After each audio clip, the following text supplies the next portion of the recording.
আসসালামু আলাইকুম। আমি আজকে আপনাদের দেখাচ্ছি চিরচেনা খিরসাপাটির একটি রেসিপি। এটা অনেকেই বানান, কিন্তু তারপর আমার দেখানো পদ্ধতিতে এই রেসিপিতে বানাবেন, দেখবেন খুবই স্বাদ, এত অত্যন্ত স্বাদ আপনারা নিজেও খেয়ে অবাক হয়ে যাবেন।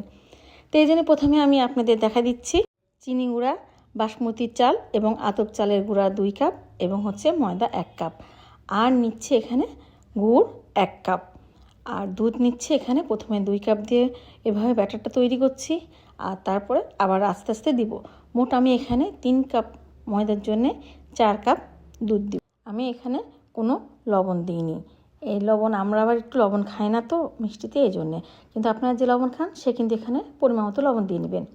তো আমি আপনাদের দেখা দিচ্ছি আমার পুরোপুরি কিন্তু 4 কাপ দুধ দেওয়া হয়ে গেল, এবং ব্যাটারটা কতখানি পরিমাণ পাতলা হলো আমি দেখাই দিলাম। আর এখানে আমি দেখাচ্ছি আমাদের পাবনার খেজুরের সন্দেশ, ওটা একটু ঝুরি ঝুরি করে নিলাম।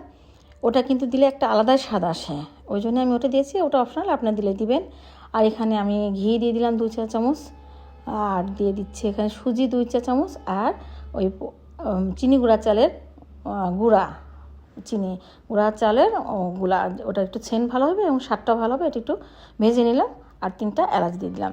দিয়ে যখন একটু ব্রাউন কালার হয়ে আসবে তখন আমি এর মধ্যে দুধ দিয়ে দিচ্ছি পরিমাণ মতো। মানে আপনারা এখানে দিবেন, আমি এখানে প্রায় 1 লিটারেরও বেশি দুধ দিয়ে গেছি। তারপরে দিলাম ওই নারকেলটা একটু বেটে রাখছিলাম, আর সেই মিষ্টিটা, আর দিয়ে দিলাম 1 কাপের একটু বেশি গুঁড়া দুধ। এগুলো দিয়ে দেখেন আমি কতটা সুন্দর নেড়ে নিচ্ছি। ঠিক এটা যখন গাঢ় হয়ে আসবে এই পর্যায়ে, তখন এটাকে আমি ঠান্ডা করতে দিব।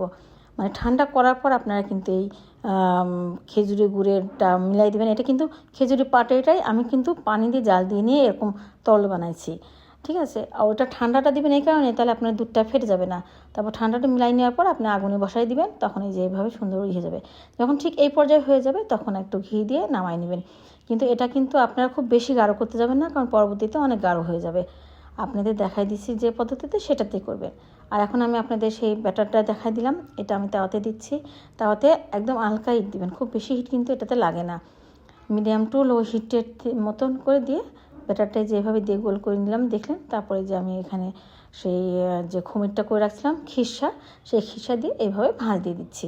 কিন্তু ব্যাটারটা ওই যে তেল ডলে দিলে এটা খুব আরামে উঠে যাবে। আর আমার মিশ্রণটা খুব সুন্দর হয়েছে, পারফেক্ট। তাই জন্যে আমার পাটিসাপটাটাও, খিরসাপাটিটাও খুব সুন্দর মসৃণ হয়ে সুন্দরভাবে উঠে যাচ্ছে। ঠিক আমার দেখানো পদ্ধতিতেই আপনারা করবেন, তাহলে দেখবেন আপনার কোনো অসুবিধা হবে না। আপনারা খুব সুন্দরভাবে পাটিসাপটাতে তুলতে পারবেন। অনেকে বলে যে তুলতে পারি না, গাঢ় হয়ে যায়, ফেটে যায়, কিন্তু আমারটা দেখেন একদম পারফেক্ট। এর কি এখানে আর কোনো কিছুই করা লাগেনি। আপনাদের দেখাই দিচ্ছি কতটা জালি জালি করে পাটিসাপটাগুলো হয়ে গেছে। দেখেন আমি সমস্তটা পাটিসাপটা ভেজে নিয়েছি এবং কতটা সুন্দর হয়েছে। আমাদের পাবনাতে আবার এরকম ফুটি ফুটিটাই সবাই বেশি পছন্দ করে। পাটিসাপটা মানে এরকম একটু ফুটি ফুটি ভাব থাকবে। তো ভালো থাকবেন। আসসালামু আলাইকুম।